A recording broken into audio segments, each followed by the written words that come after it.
So we have the bike flipped upside down, ready to remove the back tire. And a couple of precautions I took was I have the seat covered by like a plastic, almost like shower cap kind of thing, just to protect it, keep it from getting marred up. And I also have these handlebar jacks, which you can kind of see there. I got one on the left and right.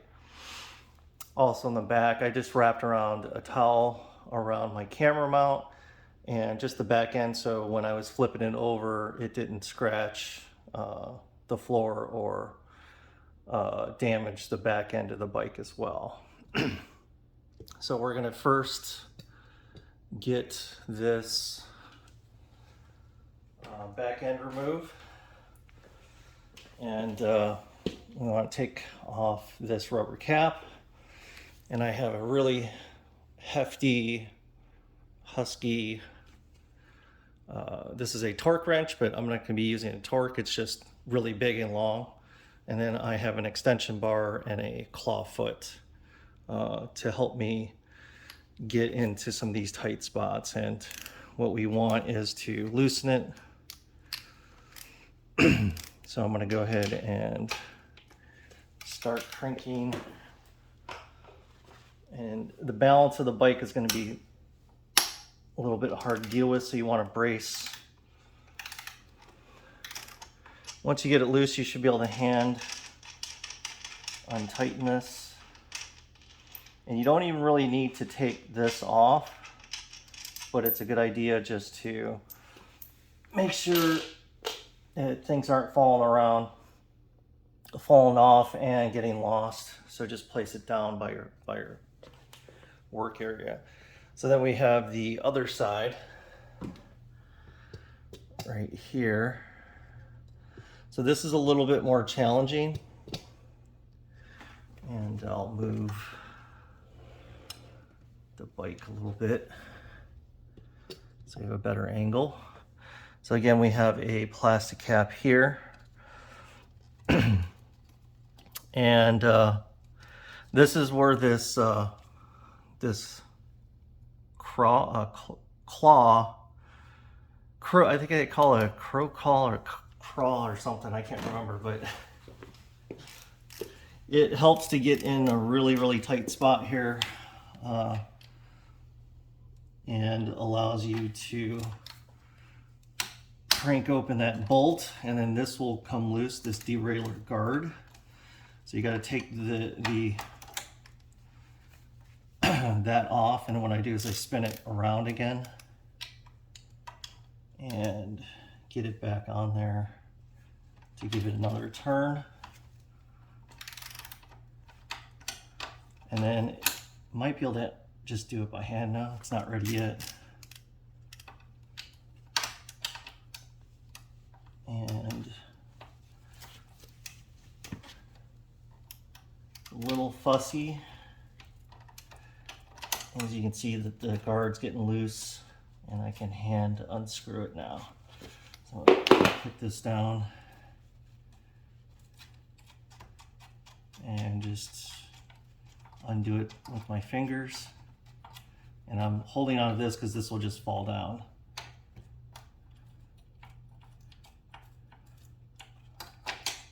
Okay, so this just comes off because it's just a little slot. And the other thing we want to do before we get this fully released is we want to disconnect the cable that's here.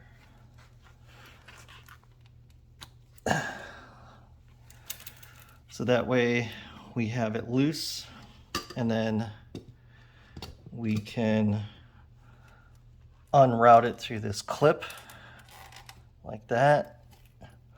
And so now we have a loose cable that'll come away freely with the bike. So now we just unscrew the rest of this and pull that down, and then these can just stay loosely on here, and I just move those out of the way. So now these are free and clear. The bike should lift away. It's going to be kind of wedged in there a little bit, so it's going to take a little bit of force So you might want to, I don't know if you can see this, but you might want to put your foot on something on the bike, like the seat or the back rack or something, when you go and lift this up to pull it up out of the arms here. So I am going to try to do that now and just get a better, wider angle here. And see if I can lock the camera into position. All right, so I'm gonna get my other glove on because my back tire is definitely dirty. And so I'm just gonna whap it on the side here just to get it loose, and that's enough to get that part loose. So the other issue that you have to deal with is the whole derailleur system. You have to pull this in to get this loose around the cassette, and I do recommend having this on the highest gear before you do this. And then you can loosely, by pushing this forward, that gives you enough slack for this whole thing to get loose. And then you're going to lift up with the tire. And this is where it gets really awkward, because then you want to come back and give it room. So you can lift up like that. And then on the other side, I'm not going to be able to show you this, but the other side, the disc brake is going to want to interfere with the removal, so you have to be mindful of that. So, and then once you get it above the derailleur, you can just handle the chain. Again, wear gloves, and there we are. So I got the tire up here, up on the table, and so hopefully this is going to go the way I want. So I got this Park Tool special lock ring tool that's going to go there. I got my chain whip to hold the cassette in place from rotating, and then for lack, I need something to go around this. So I don't have a crow's foot. I don't have the right tool basically to go over this. So this is actually the best thing I could come up with. This is just a regular old school wrench with an adjustable, and it literally is on the maximum setting and can fit that. So I don't know if this is going to work very well, but we're going to give it a shot. I'm going to put my gloves on and put the tools aside. So the first thing we want to do is we want to remove this rubber protector and the nut and washer. And then we also want to get this stuff off here too. And this one's going to be a little bit tougher to get out.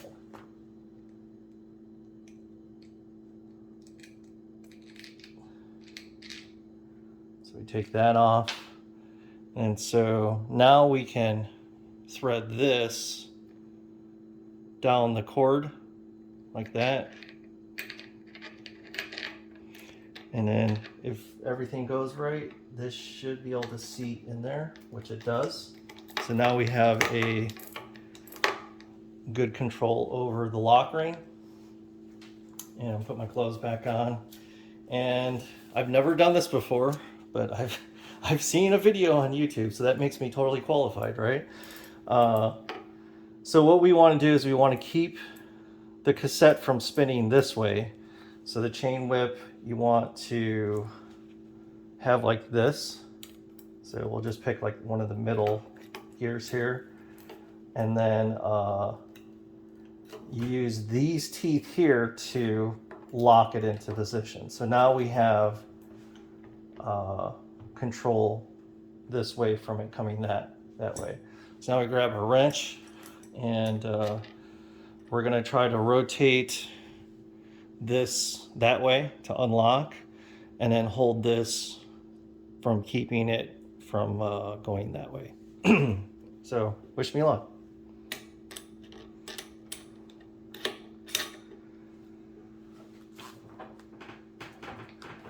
This is really tough. Make sure.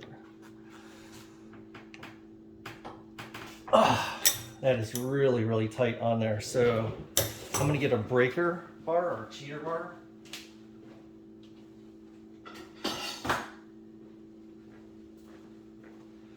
So a cheater bar is just a big tube, steel tube.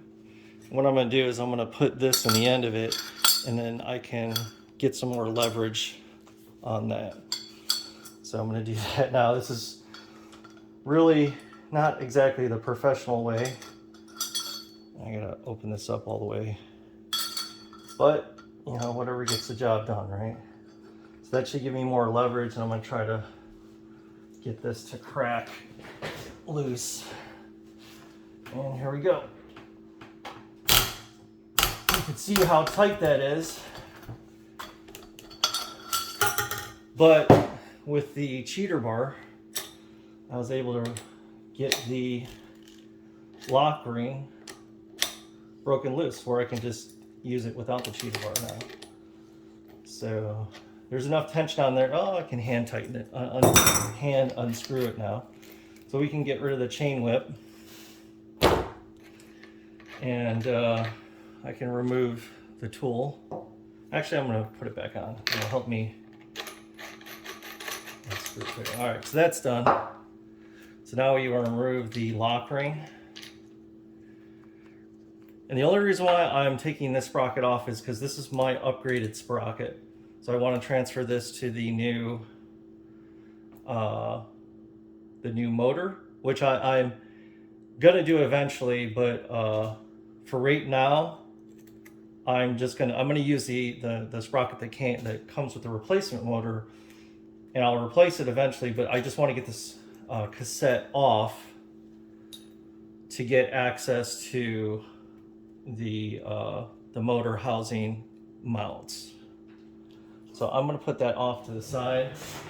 And okay, so in my cyclist kit, you know, which is where this chain whip came from, it's like an $80 kit, and it had a bag of tools because this was the one I was looking for this particular size.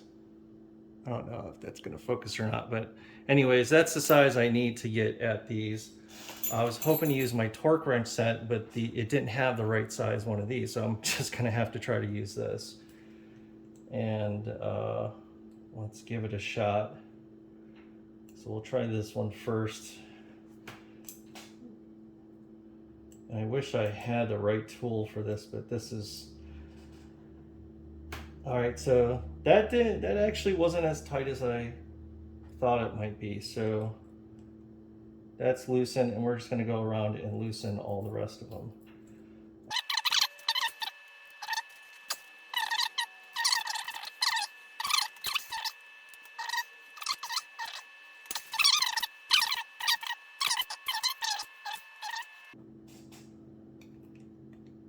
And the reason why I'm transferring the motor to this rim is because the rotor is already on it and calibrated.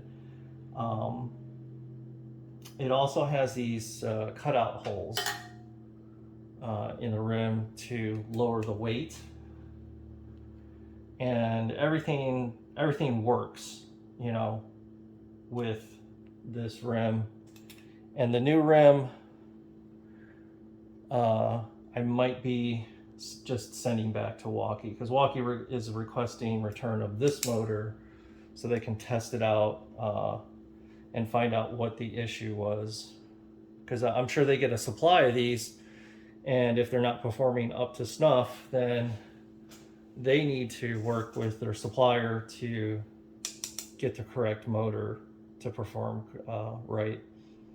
So we have all the bolts out, and I'm gonna put my gloves back on to try to remove this because it is quite dirty. Oh, you know what? I think I do remember seeing in a video where you just, so what you want to do is you want to bang, you want to hit this on this side, and it should just pop out. So I'm going to actually get a hammer. Actually, I'm going to use this, but I'm going to cover it up with a rag or towel. Make sure I'm still in view here. And I'm just going to whack it a few times. So I'm going to lift up on the tire to give it some slack. And that's my whack point. So I'm just going to, there it goes, it just popped loose. So I'm going to remove this. And you can see that it's fallen through, and I'm going to flip it over now. Actually, what I'm going to do is I'm going to just lift up the tire, and the motor should be just sitting there. Oop. And there we go. So there's the motor hub housing, and I set that over on the side, and then we have the motor. So there we are. So this is what we're going to replace.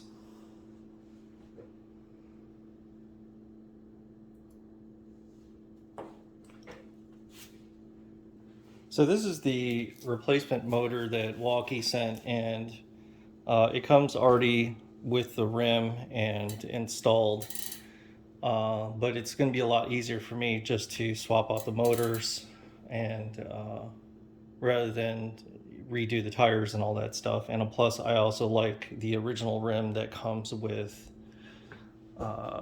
you know, that has all the holes in it along the rim line, which lessens the weight of the rim.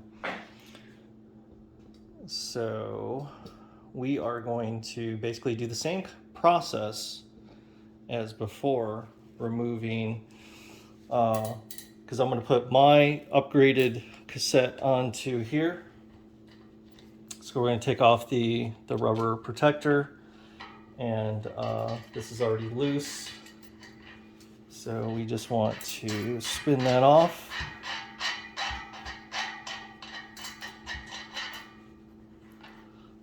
Set those aside, and then get the washers off as well.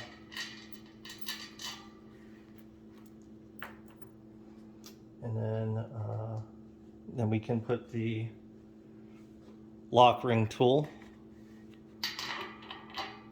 on there. And then it's the same process before. Hopefully this won't be as strenuous as the last one. So we'll see how that goes. So I'm just choosing the middle cassette here and getting a nice lock position ready to go. And I'm just going to try it just with a wrench by itself and see how that goes. So go ahead and that's about good right there. So I'm going to sit down for this and try to really alright. Yeah, we're going to probably need a breaker bar on this because it's really tight. So you grab the cheater bar and then really crank down. I gotta put this up against my chest, and it's breaking free.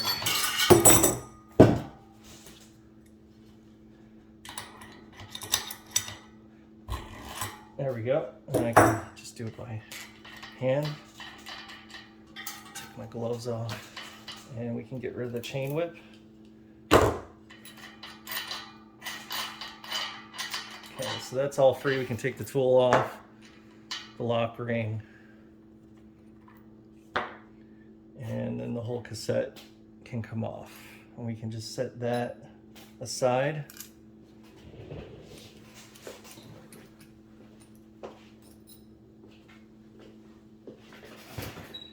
And we can start undoing these.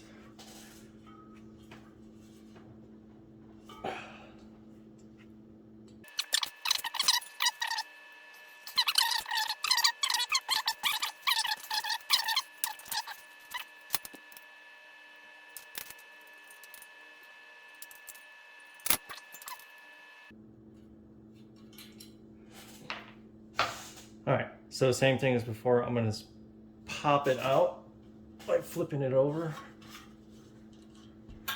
And I'm gonna leave this protective cap on there, but I'm gonna tighten it down. So we're gonna put the towel over it, and I'm just gonna lift it up and whack it loose. So.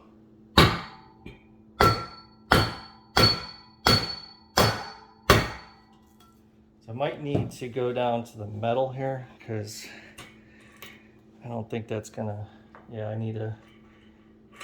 So I'm gonna take this off just to have some more clearance.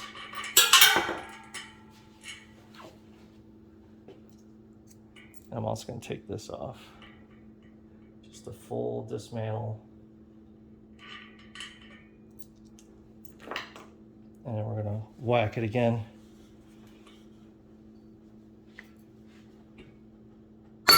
There it goes. So it was popping loose to begin with, but I just wanted to be sure that I was getting metal to metal, good connection. So again, we're just gonna hold this and lift up from the motor. And so it looks like the wheels are still part of the housing, which is kind of strange, because it should have come with the motor. So I'll have to dig in there and try to get that released free. I don't know, I don't see any mounting. So it should just come out, so we'll see. The trick was to get out the gears that were still stuck inside there. I just put my glove over here just to protect this, and I used my breaker bar just to tap like that, and the cushion of the towels that I have down just was enough to knock it loose, and then there it just dropped down. So we're going to set the rim aside here, grab the motor, and then this is going to go back on the motor. I just felt a little washer fall off in my hand, so we got to be mindful that that goes back on. So I'm getting some lithium grease on my fingers a lot. So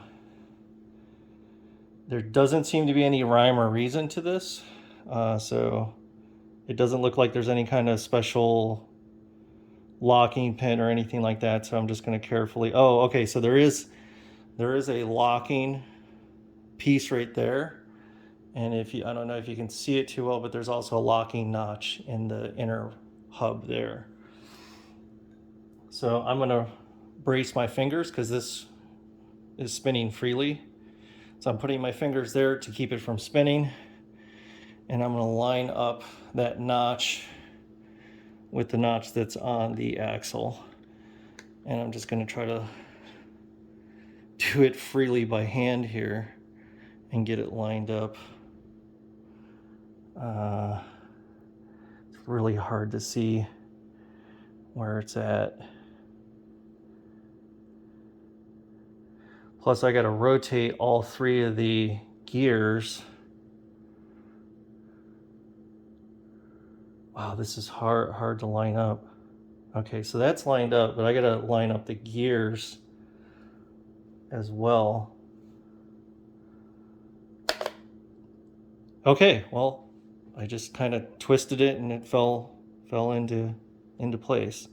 So I'm just going to clean up some of the lithium grease that I got on the outside of this hub here. And I'm going to take, because I don't know how clean this has to be, but I just want to be extra careful and clean up any kind of excess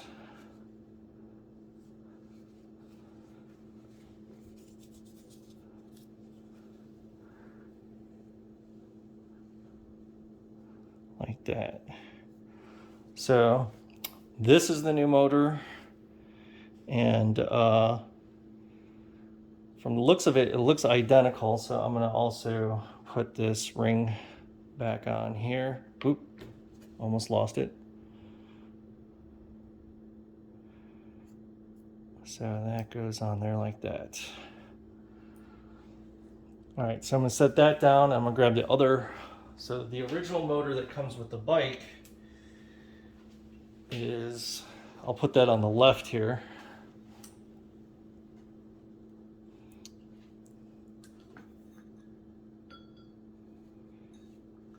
And put these side to side.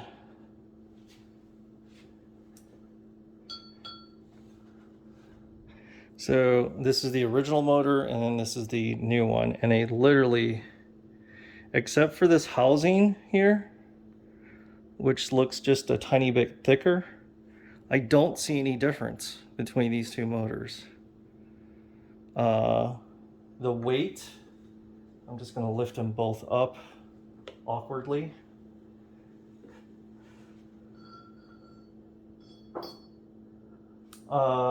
The new motor feels, yeah, they feel about the same weight. So comparison wise, we'll just see how it goes. This supposedly will perform better than this one. Size wise, I've looked at other videos, and this seems more in line with a 500 watt motor and not a 750, where I've seen 750 watt motors. They're usually about this thick. So I don't know. And the hard thing about motors in the e-bike world, there's no real standard to test whether or not a motor is actually 750 or 500 or 225 or 1000. There's no way to know, other than its performance and testing, which is what we're going to do later. So we have our tire set up, and just to be mindful, there was two inside this little hole here. There was two really tiny washers. So be mindful that those get installed on the new motor. The new motor comes with one, so I'm just going to use one of these. I don't know if using two is supposed to be the way or not, but I'm going to use one from the original and then one with the new motor. And so we're going to grab the new motor, which weighs a lot, and we're going to put that second washer on there, and we're going to install. Now I'm worried that this whole thing's going to fall out, so what I'm going to do is I'm going to flip the wheel over on its side, and then I'm going to slide it in sideways, just so. So I'm going to go like this and just gently put it in there like some kind of nuclear detonation device in some James Bond movie. And it does require lining up the axle on the other side, which I just did. And then we're at a stopping point here, because that's the space of where the gears are. So we need to rotate it around to meet the gears of the inside of the hub itself. So what I'm doing is I'm just kind of playing around with it, and we're going to see if we can get the gears actually seated. There we go. So I just found the tooth lineup, and it just kind of sunk in. And now we have to rotate this plate to find out where the holes are. So that's where the holes are. You can see that hole lined up right there. And before I set it down, what I'm going to do is I'm going to first clean off my fingers because they're dirty. And then I'm going to just hand tighten a bunch of the screws so it doesn't work itself back when I lay, or this doesn't come back out when I lay it down. So I'm just doing some opposite points here. I'm just going to do all of them and then tighten them down by hand. Just enough to get started and secure it in place. As long as I cover the thickness of the inner gears, then I don't have to worry about it getting past the tooth lineup and falling out. So that should be good enough, and I can set it down. So even if it pops up a little bit, me tightening it back down shouldn't have any issues or problems. So let's use our gigantic Torx tool that came with my bike kit. But this is a lifesaver because I do not have this in any other sizes. I might have it in another tool kit, but not for the leverage that I need for this. So I'm just gonna tighten it down until I get a little bit of resistance. So I'm getting a little bit of resistance there, and I'm just gonna go around. I don't wanna tighten it down all the way, just enough. And actually that'd be a good, tighten it down as much as you can with this end of the tool, because you're not gonna get a lot of leverage. And then use the other end of the tool to really tighten it down and get it finally secure. So I'm just going around in clockwise fashion, but when you go to really tighten it down, you want a crisscross pattern, just like you do changing a tire, doing lug nuts and whatnot. So you get a nice even mount connection. All right, so now I'm going to tighten it. I'm going to go crisscross, crisscross, crisscross. So we're going to go ahead and tighten it down.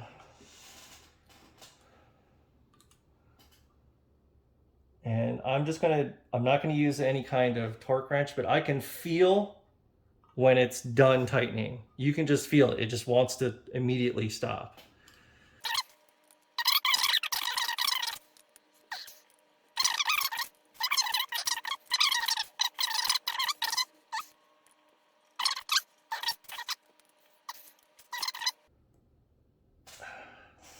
So there we go. So now we want to put my cassette back on, and I'm going to grab my gloves for this part. Just keep my hands clean, make it easier to work with stuff. So I have,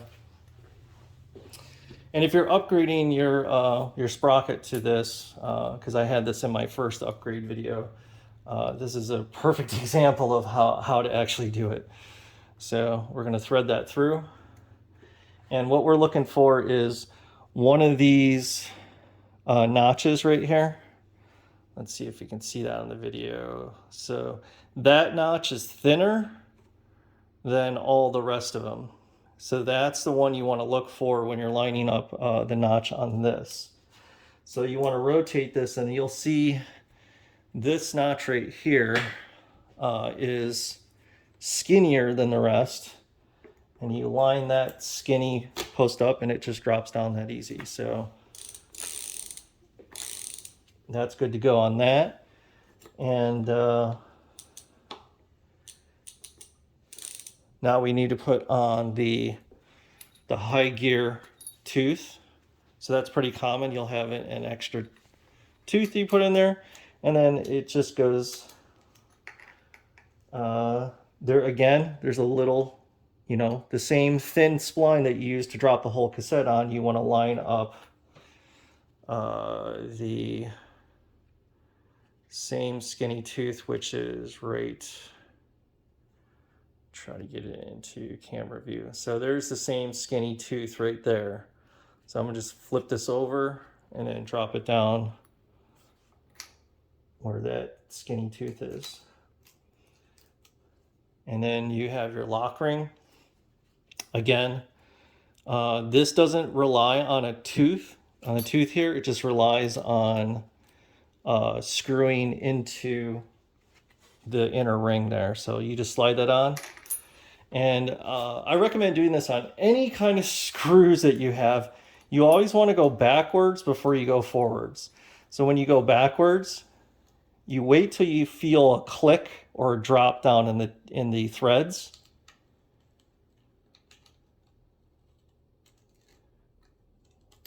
And I think I just felt it there. And then you go forward, and you'll never have like cross-threaded or mis-threaded bolts. And you just tighten that down by hand. It's going to feel grindy when you get it down to the last little bits, and then you grab your lock ring tool,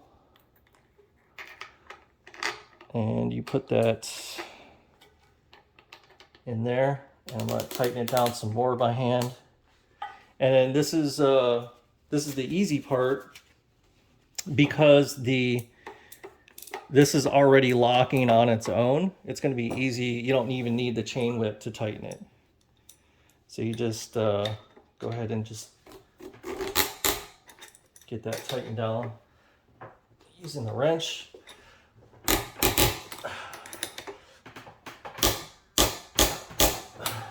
And that's not going anywhere.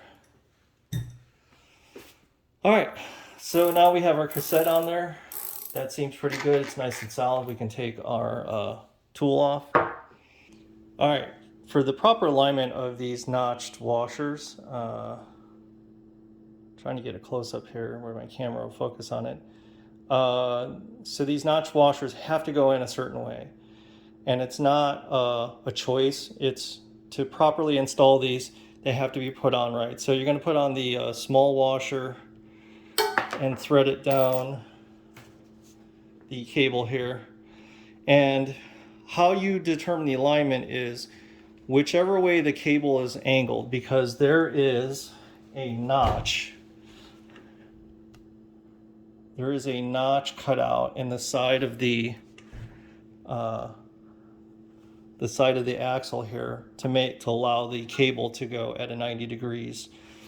That notch has to be facing the same way as the cable. So when you thread this on, there's flat sides on the axle, and there's flat sides on the inside of the washer to match. So when you thread that on, you match up the flat sides, pull up the cable, and then that'll slide down. And then again, notch, same way as the cable. So you know what to do on the other side is you're going to have it point down as well on the other side. And so we have notch facing down, and then we want to put on our washer first, and then and that is ready to install. All right, we're ready to install the tire again, and I'll bring the tire and get it lined up. And the first thing we want to do is we want to make sure the cable is facing straight up. So we want to rotate the tire and get it all the way pointed straight up, and that's how it's going to fall into the groove. We also want to get our chain around our cassette there and put it on the lowest gear. And we can also extend the derailleur out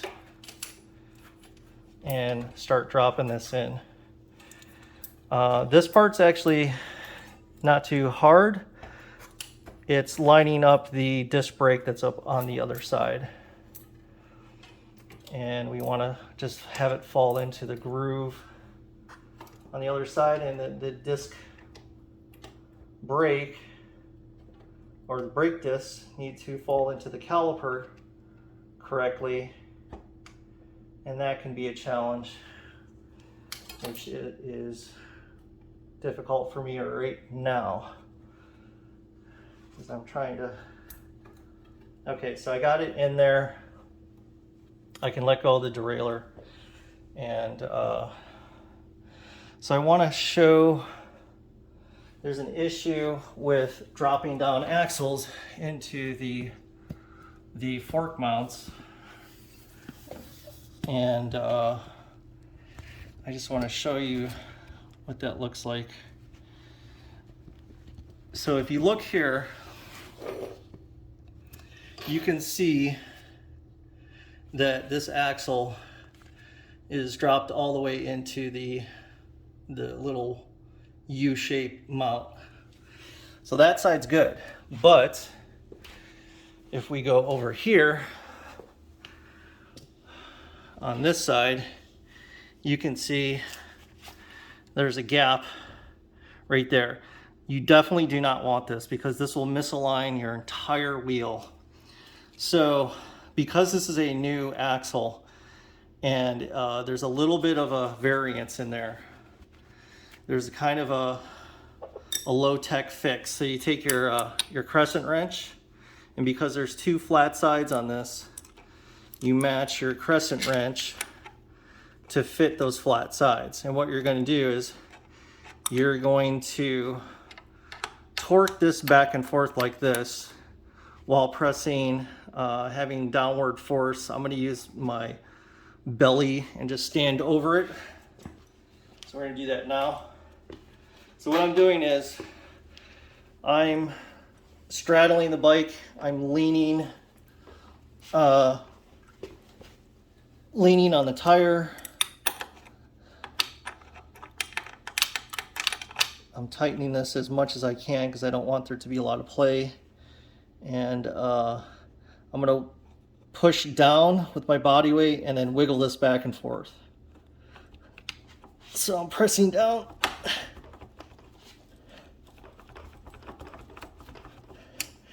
And it's slowly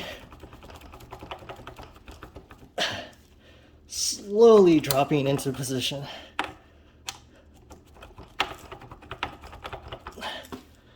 And there you go. You can see now it's dropped in all the way.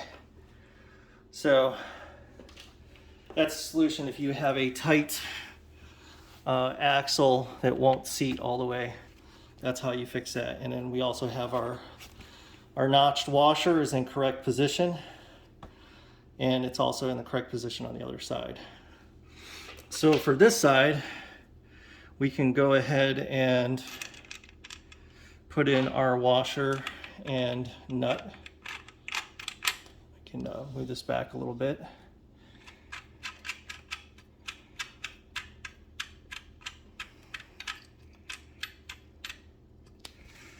And I am just going to tighten this down.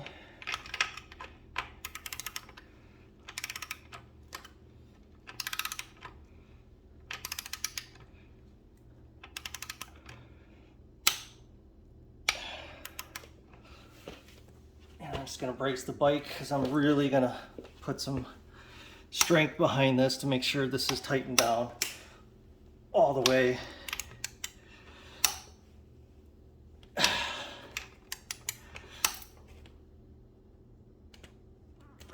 That's pretty good.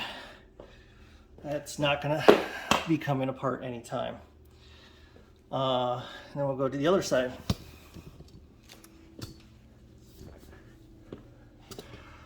So this side's a little bit fussier just because of a couple of things.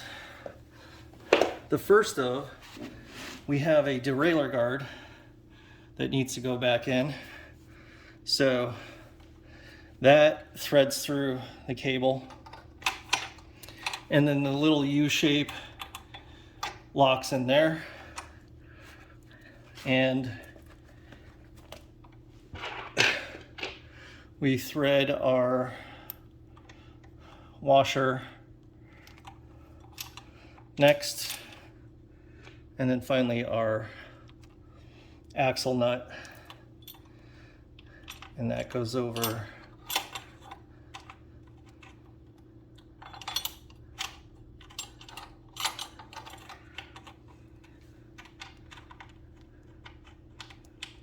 a little fussy. but once you get it, it should spin freely on without a lot of issue.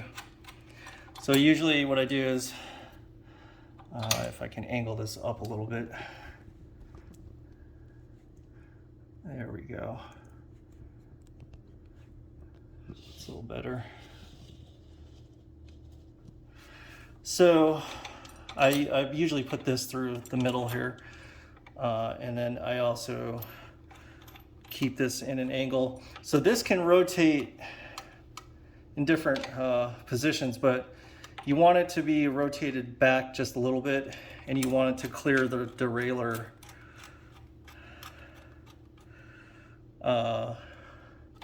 So let it rotate a little bit, and then you just move the derailleur how you think. So I think I want to rotate just forward a little bit. And I think that's good like that. So that'll give it some,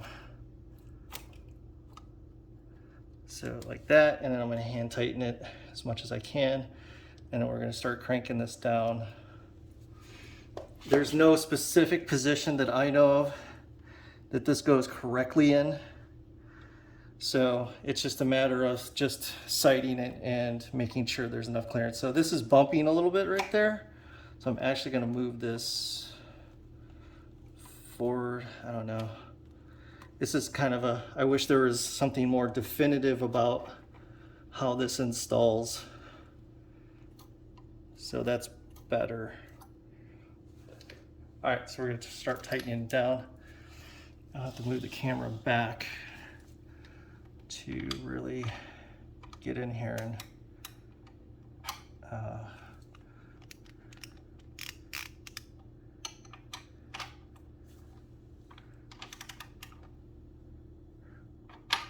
so this is really not a fun way of cranking this down, but this is about the only way I can do it on the cheap side. You can get more expensive sockets that have holes through them, which I might do, but I don't do this enough to warrant that. So I just do this the low-tech, low-cost way. And I'm just making sure I'm clearing this bolt head. And the bike's starting to move a lot, and I want to make sure, oops,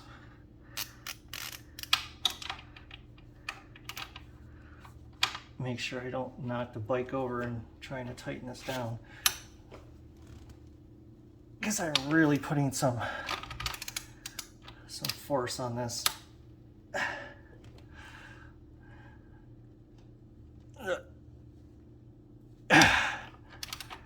I'm going to do just a little bit tighter,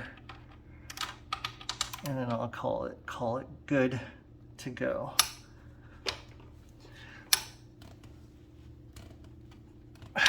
I think that's good. All right.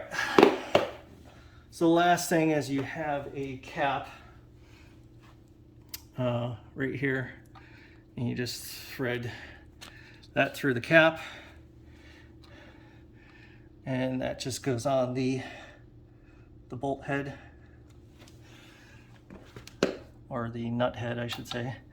And you want to thread this through here, and let's get this angled down like that. So you got your cable, and you want to feed it through this cable holder.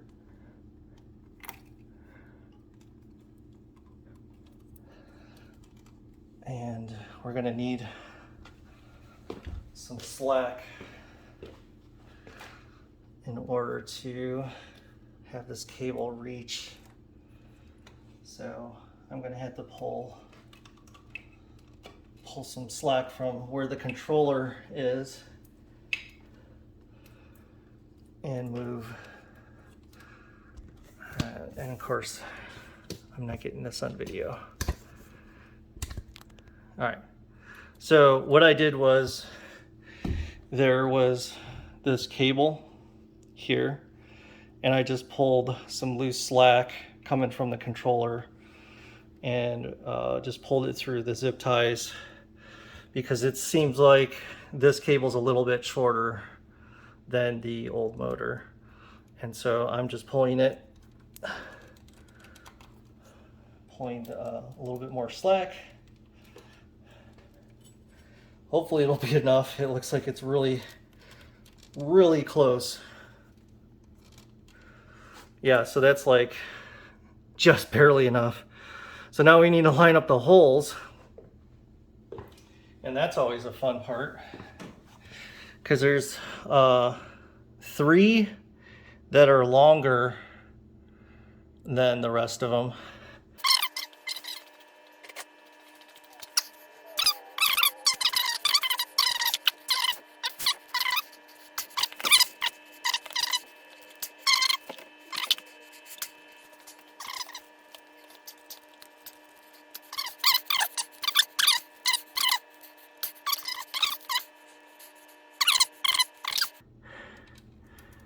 Yep, there we go. It just like slid right in, and there it is. It's connected. Wow, that was really difficult. So we're gonna have some alignment issues with the rotor, and that's expected. I can already hear it rubbing. That's going to need adjustment, and your derailleur might need slight adjustment. And then the last thing is you have a cap for this axle as well. So what I'm going to do is, while it's upside down, I'm going to power this up. I'm going to hit the throttle and see if the new motor is running. So let's hit the power on.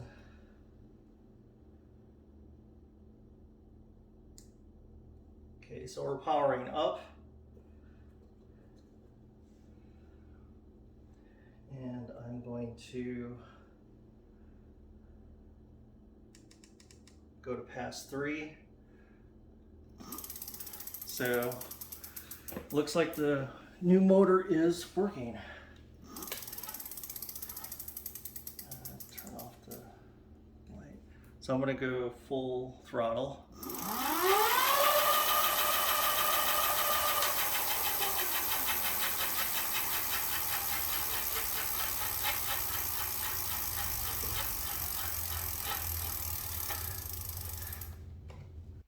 So we just got done installing the new motor, putting the tire back on, and this is a test without changing any of my usual settings. So I'm going to power on and show you what the results are just right off the bat. So I'm going to turn off the headlight. I'm going to hit the 3 buttons to get the OK flash that was there, and then go into the advanced settings and take a look at that. So these are all the correct, in my opinion, the correct settings, which is 28-inch, 31 miles an hour, current limit amp 18.8 or 18 amps, which is, that's what says on the label on the controller. So I'm following that. And then of course it timed out of me. And then I'm just using a simple power set of 0, 3, 25, 50, 100%. And slow start 0, SDH, which is the regenerative braking, that's turned off, cruise control's turned off. And, you know, I'm holding on the I button to save everything. I'm also going back in the settings, and I'll just change like the cruise control, like on and off, and then I'll back out And then we're going to do a full throttle test. So all I'm doing is I'm just going to lean the bike over on the kickstand, taking the wheel off of the floor, and we're going to just hit full throttle. So here we go. So pass 3, full throttle. And that's way better performance than what I'm used to in the old motor. And it's coming down because I believe it's going to match the actual top speed that's set in the advanced controls of 31 miles an hour. And this isn't even at a full 100% battery power. It's only at 72. I'll have to do another test at 100%. But here we go. 31.0, right on the nose. And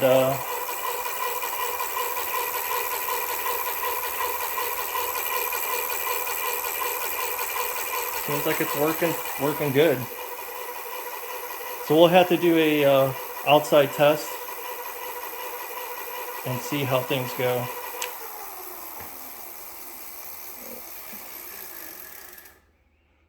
And coasting also, that was another issue that some users are having. So I'm going to do full throttle, and I'm letting off the throttle. You can see there's no input. And the coasting, you know, the tire's still just free spinning.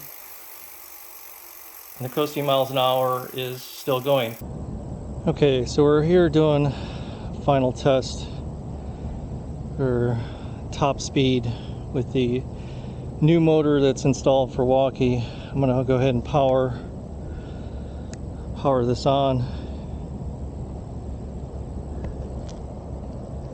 and unlock the advanced settings, and I'm just gonna display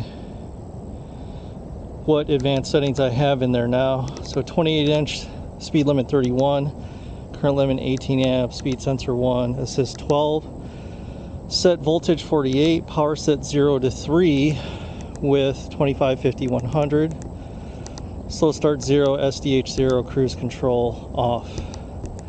So now I'm going to go in and do a factory reset. So we're going to go ahead and do that. And restart to restore. So we are going to power off, power back on,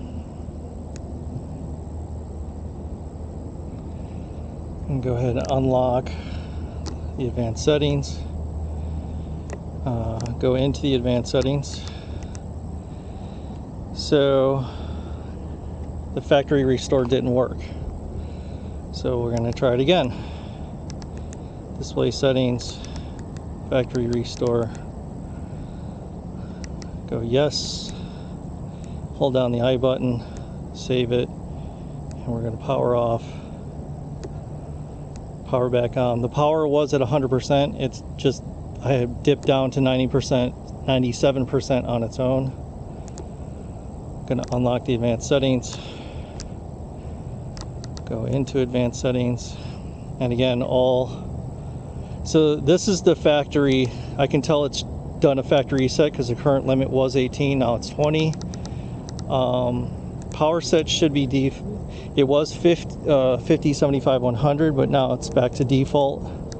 Slow start is 2 instead of 0. SDH is on. Cruise control is off. So those are the factory settings. So now we're going to go and do the top speed test. So we're going to do that now. All right, here we go. So I'm going into pass 3, and again I want to make sure that pass 3 is 100. So let's go back, advanced. Yeah, so it's 100% right there. Okay, so I just wanted to make sure. All right, so pass 3. Let's get going.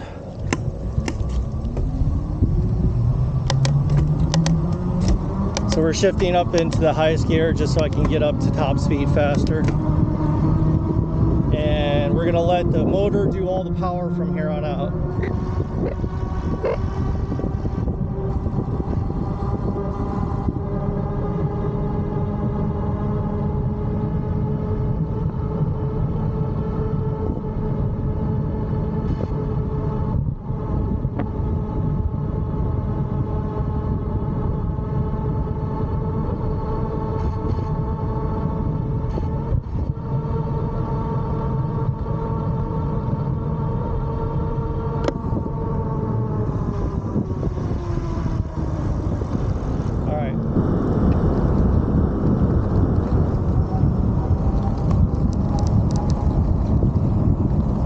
So it looked like it did go a little bit faster, but the problem is that the calibration for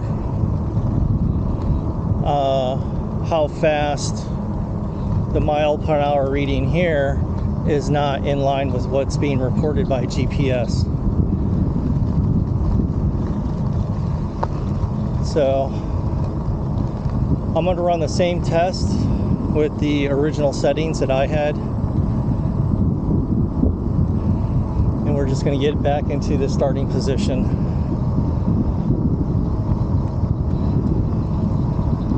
And I'm doing this on pure pedal power to save on the battery.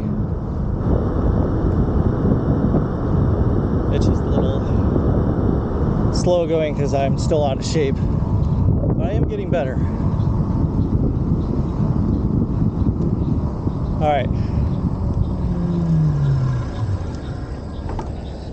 All right, so we're gonna go into advanced settings and change that to 18 amp. Power start is 0, and we're gonna turn off. So that's pretty much all the settings that I had originally before. In the old settings. The GPS is more in line with a 22-inch tire, but we're going to go ahead and save. I'm going to hold down the I button to make sure it saves, and we'll do another test. Here we go. Turn it on to pass 3. And I'll assist in pedaling just to get it up to top speed.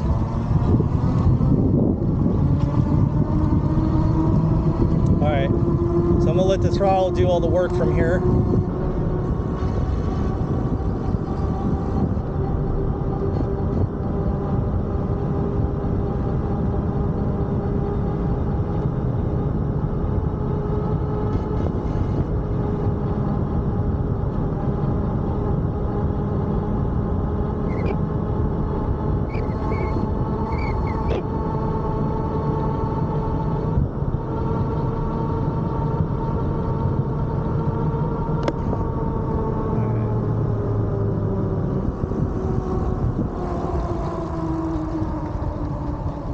So I'm going to do a third test. Let me kill the passive so I can save on the battery.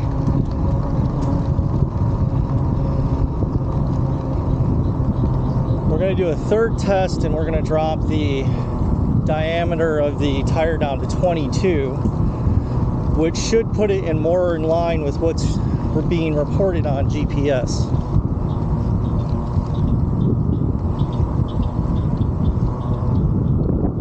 Because that's the major issue here, is that the display is not displaying the correct miles per hour for any other tire size except for around 22-inch tires, which obviously these are 26-inch tires. So there's something really wrong with the calibration in the programming and the software. All right. So we're back to our starting point, and I'm going to go back into advanced settings, and we're going to change this down to 22-inch, which is the smallest tire size. I'm going to hold down the I button just to save it. We're still at 91%, which should be plenty of juice. And here we go. Oh, I gotta turn it past 3. And I'm gonna pedal up to about 20 miles an hour and then let the throttle take over, do the rest.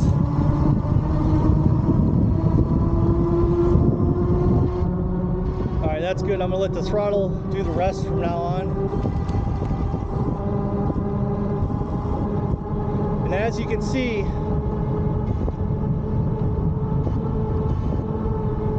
the speed is more in line with what the GPS is reporting, about 22, 23 miles per hour.